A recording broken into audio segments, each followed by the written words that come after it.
I'm originally from a small town called Buckley in North Wales. In this documentary series, I'll be heading back to Wales to learn more about the country I left behind. In the next few episodes, we'll be discussing the possibility of independence.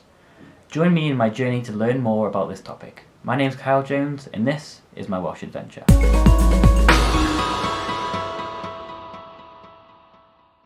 With Brexit coming for us all, Adam Price, the party leader for Plaid Cymru, says that a hard deal or a no-deal Brexit would be disastrous for Wales, and we will see Labour voters turn to Plaid in the aftermath of such an event. Price noted that after Brexit, Wales would be left at the mercy of Westminster. Scottish independence and the Irish reunification would become more likely if there is to be a no-deal with the EU, and that Welsh independence would be the only way to secure Wales' future post-Brexit. Price sees independence as not simply an end goal, but as the only sustainable solution. He says only through our hands on the levers of that power will we be able to deliver back the kind of society people want. He claims that if Plaid Cymru won control of the Senedd in the 2021 elections, his government would put a Welsh Independence Referendum Act on the statutory book at the earliest possible opportunity. In this episode, I will be interviewing people that are against Welsh independence, but first, let's check the history. Wales was last an independent principality in 1282, when Edward I of England finally defeated the Prince of Wales, Llewellyn the Last, after years of on and off warfare and manoeuvring. Edward named his son as Prince of Wales in 1301 to seal this victory. The late 13th century saw a series of unsuccessful revolts against English rule, and from 1400 to 1409, Owain Glyndwr waged a war of independence against England, reclaiming the title of Prince of Wales for a time. However, Wales was not formally incorporated into the English state until 1536 Act of Union under Henry VIII. As well as abolishing the power of the local marcher lordships, the Act banned the use of the Welsh language in official proceedings and documents, excluding much of the population from public life. Wales was subjected to English law and permitted to send members of Parliament to Westminster. Nonetheless, the Welsh language survived, and throughout the following centuries stood at the heart of Welsh nationalism, supported by a persistent cultural distinguishedness and shared sense of history. The second half of the 19th century and early 20th century saw Welsh nationalism, along with many other European nationalisms, begin to grow, generating unsuccessful Home Rule movements in the 1890s and again in 1910. But at the same time, industrialisation and the decline of Welsh language, 50% of the population was wholly Welsh-speaking in 1901 compared to the 43% by 1911, was thought to be eroding authentic Welsh culture itself to the alarm of the nationalists. In 1925, Plaid Cymru was founded, but the domination of the Labour Party in industrial Wales left political as opposed to a cultural nationalism on the margins until the 1950s. During that decade, Wales' staunch support for the Labour Party left it unprecedented during years of Conservative rule, exemplified by the decision to flood the Tyrone Valley, which was not supported by a single Welsh MP. Efforts were made by the Conservative government in 1955 to foster a sense of Welsh identity, with the establishment of Cardiff as its capital and the new reference in Acts of Parliament to England and Wales, rather than just England in 1964, the Labour government established the Welsh Office and separate Secretary of State for Wales in the Cabinet, creating a new context for the governance of Wales. Plaid Cymru achieved a modest share of the vote in the 1959 general election, and won its first parliamentary seat in 1966, securing more seats in later elections.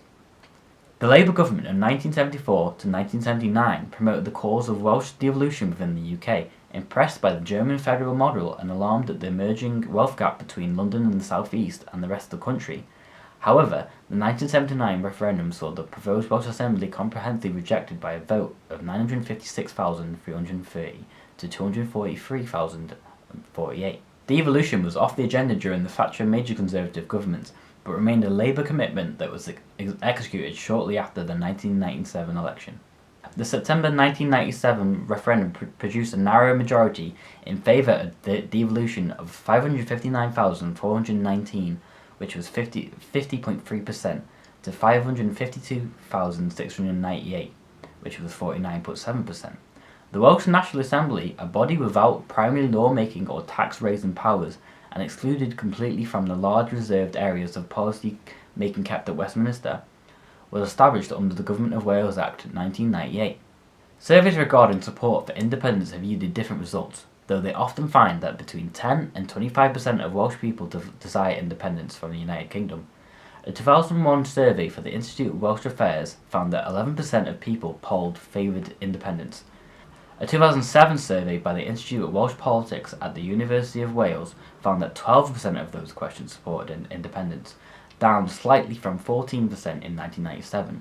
A poll taken by BBC Wales Newsnight in 2007 found that 20% of Welsh questioned favoured independence.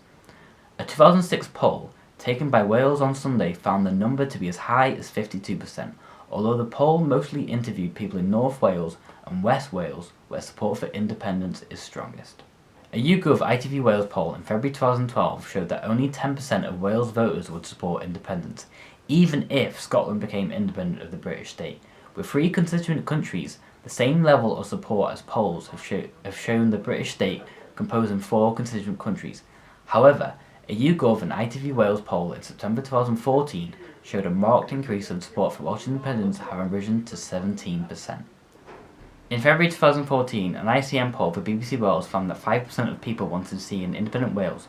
Following the referendum on Scottish independence, a September 2014 poll conducted by the same company found that support for Welsh independence had remained relatively unchanged from the previous poll in February, recorded at being 3%.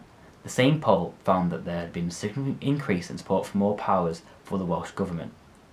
In March 2016, the political party Cymru Sovereign was established. The party seeks Welsh independence from the United Kingdom as well as Welsh independence from the European Union. The party also seeks the creation of publicly owned Central Bank of Wales and the debt-free creation of Welsh pound currency. It had been suggested before the UK's referendum on European Union membership that Wales might vote by a majority for Remain, while the UK as a whole voted for Leave, which would increase support for independence. However, while Scotland and Northern Ireland voted for Remain, Wales as a whole voted by a majority for Leave, with majorities for Leave in all but 5 of its council areas. The Remain majorities being in Cardiff, Monmouthshire, Vale of Glamorgan, and the Welsh-speaking heartlands Gwynedd, Commershire, and Ceredigion. A poll commissioned by Yes Cymru in May 2017 found of the major political parties in Wales that Labour voters and Plaid Cymru voters, as well as those aged between 18 and 49, were most likely to vote for independence, while UKIP and Conservative voters were least likely.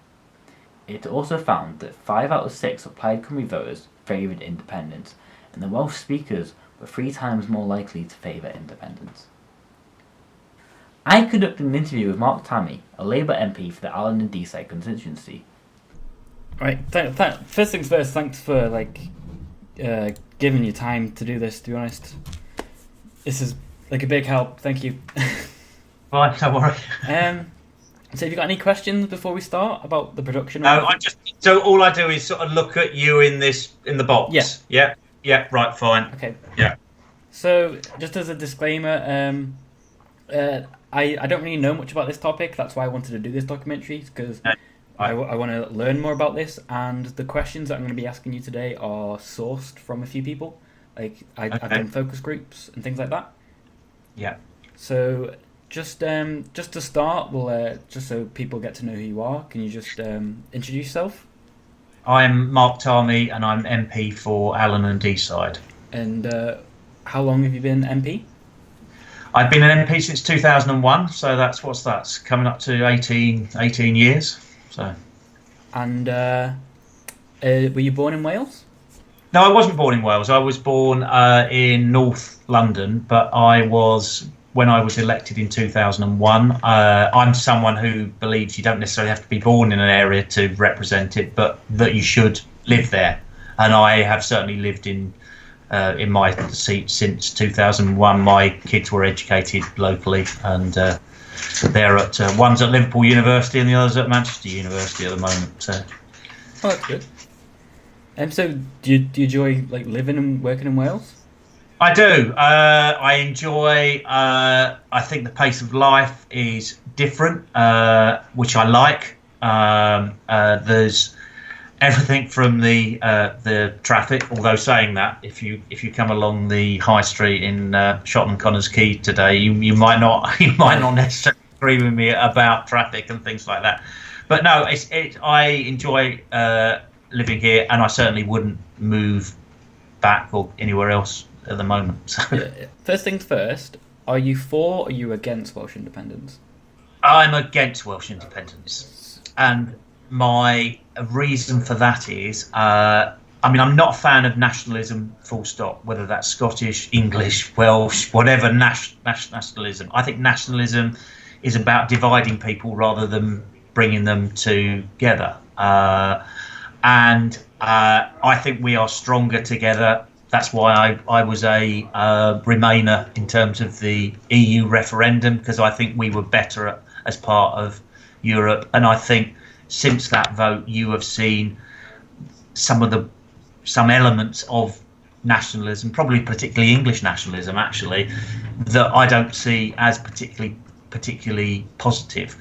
In terms of Wales, I think if you look at opinion polls, the actual support for independence has always been very, very small. Yeah. And I haven't seen any particular change in people's particular views on that. Scotland, I think, is a different matter. Yeah. Scotland, for all sorts of reasons, and for the SNP there, they've obviously made independence has a much higher standing in Scotland than it does in Wales. I think I am a supporter of the Welsh language. I have no problem with it. My children tried not that well to learn it at school, if I'm honest, but they speak a bit. But I think probably Clyde's that the language is central to Clyde. That has probably held them back with English speakers. Yeah. And I think that's one of the reasons maybe they have failed to cross over. Haven't made the same sort of gains that the SNP have made in Scotland, because although the SNP support the language in Scotland, it's not particularly high on the list of priorities. Whereas I think in Wales, the language is pretty central to Clyde and probably how Clyde actually came about in the first place. Yeah. And I think that is something that I think maybe prevents Clyde making inroads into what are seen as English-speaking areas, which actually probably makes up the majority of Wales. Yeah. In saying that, obviously, Welsh language schools are very popular in terms of, but again, that can be quite often that is a class thing. You get a lot of more middle class people maybe want to send their kids to Welsh medium schools. I'm not saying that across the board, but that is something that is very popular, I think, in certain areas as well. Cardiff Welsh medium schools are extremely popular in Cardiff, so you are seeing that sort of change. But perhaps in some of the poorer areas, you're not really seeing that sort of take up. Do you think that Welsh language should be pushed more in schools, especially English speaking schools in Wales? I mean, I think it should be part of the education. Yeah, but it depends. I mean, I don't.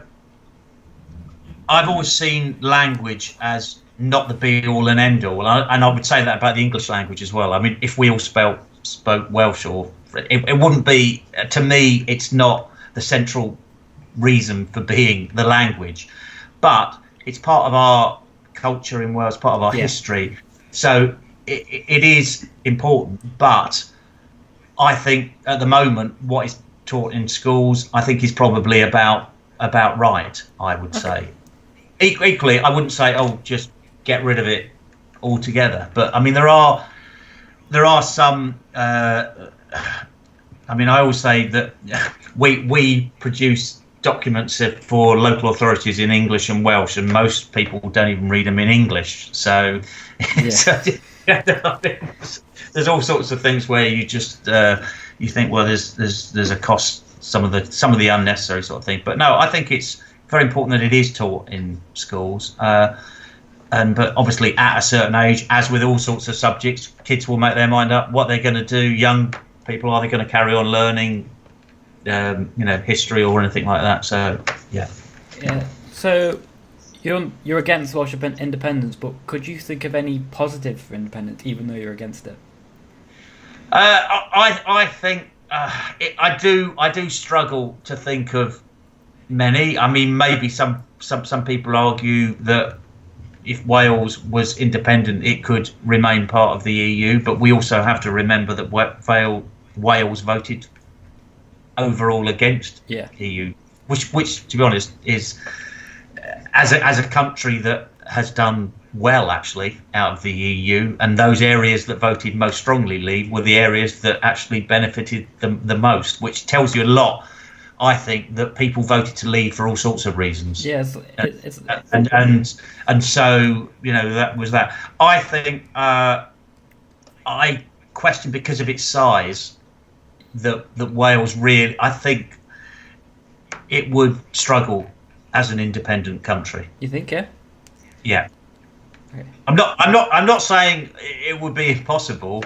I'm just saying I don't really see that, and I don't pick up from even speaking to people who are Plaid supporters that they actually think that independence is something that's probably going to happen. There are talks of Ireland and Wales joining together if Wales do become independent. That's what Plaid are trying to push for. Yeah, but that's do you see that? Yeah. Do you see that likely? Yeah. I mean, it's more trying to create a sort of a block that is big enough to sustain that sort of mass, I suppose, of population. And we are not Iceland, but we are. Wales has quite, in the UK terms, has quite a reasonable sized land mass, but we have a population about the size of Birmingham. Yeah. So you have those. And we have a lot of people that live at the bottom and a lot of people that live at the top, and not many people live in the middle. Going back to the Brexit vote, do you think that people that voted to leave, especially in your area with like aerospace, do you think that was like a weird decision that people did vote to leave? I think I was struck by the number of doors that you knock on and people said, "I'm voting leave." And you're like, well, you work for a company that is pretty much the best example of how European cooperation can work. But as I said, people voted leave for a whole host of reasons. And some of them were actually probably nothing to do with Europe. People feel that Europe had changed things too much, or that change was happening and they were blaming Europe for that. I think some people felt left behind. Yeah. Some areas were doing really, really well. London was doing really well. The big cities were doing well, but other places weren't doing so well and were left behind. And they blamed. The problem with referendums, I'm not a fan of referendums, full stop. I think we should elect governments, and if we don't like governments, then we kick them out and get somebody else on. Is that they can be used by whoever to really. It's like a protest. Yeah. I don't like this. I don't like that. I'm angry about this. So I'm gonna vote to leave. And immigration was an issue.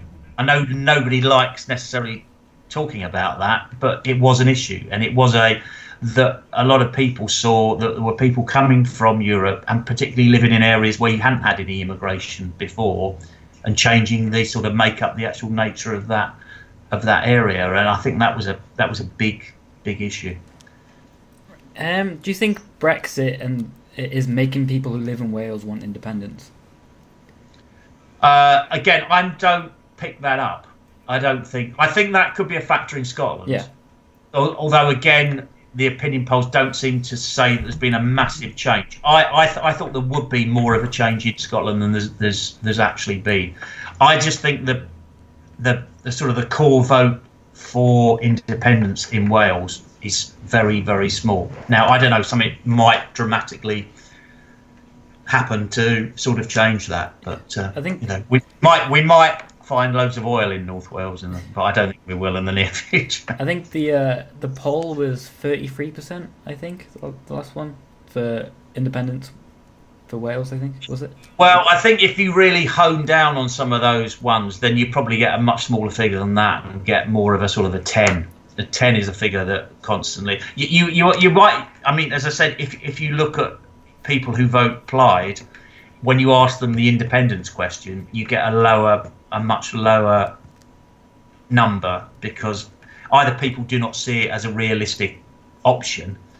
And if you look at what Plaid, I know Adam Price is looking to change this, but Plaid, if you look at what they've said in elections, for a party that's supposed to be about Welsh independence, they don't talk about independence very much because I think it's not a great vote winner in Wales because it is really difficult to demonstrate how you make the numbers add up. Yeah.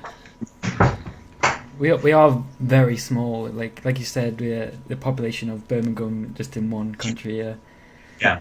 And with again, as I said, there's a lot of people at the top, a lot of people at the bottom, not too many. So it's spread out. It's not and obviously some of the great natural resources we had which was coal. Obviously, we were a massive coal mining. Well, coal is not really something that there aren't any coal mines left, and obviously other areas in terms of energy, there are scope there with wind and whatever. So there is opportunities, but again, I don't think we've got the necessary economic strength to go it alone as a country. What do you think life in Wales is going to be after Brexit? Oh, there's a big question. What's life going to be like in the UK as a question? I don't know. I mean, I suppose it all hinges on what sort of Brexit we have, if we have a Brexit, and what the economic effects of that are. If you look at an area like this, we are very heavily dependent on manufacturing. You know, we've got probably 3 times the average of any other seat of the average seat. So that's very important. And things like tariffs, if we had tariffs, and I don't think if we do Brexit the day after suddenly factories are all going to close or anything like that. It's about whether you get the future investment that you perhaps would have got. Some of these companies, as they do have options, may be looking elsewhere, either in Europe or elsewhere in the world. So, and we were told at the time of Brexit that by this stage we'd have 40 odd agreements in place with trade deals. Well, we haven't got anywhere near that number, and some of them we have got are. I haven't got anything against the Faroe Islands, but they're not exactly like the biggest country in the world, are they? In terms of so there is, we are at the edge of the cliff, but nobody really knows what is going to happen, and I personally think the government has wasted 2.5 years. But yeah, I think that as well. We are where we are, unfortunately. Yeah. So, have you seen any like new media groups, like Facebook groups, Twitter pages that are like heavily pushing independence? Not. I mean, I look at occasional ones. I'm not I shouldn't admit this, should I? But I'm not the biggest social media person in the world. As someone who no doubt say that I tend to keep fairly standard stuff on Facebook and Twitter and things like that. But I'm not. I don't follow, and some of the sites can be quite. I always think the problem with some social media is that people feel able to say things that they wouldn't say anywhere else on them, and some can get quite nasty, to say the least. There's some Facebook pages that for Welsh Independence that are very anti-Labour, and they do get very aggressive towards Labour, and making images and things like that to go against Labour. How would you respond if you saw any of them made about you personally?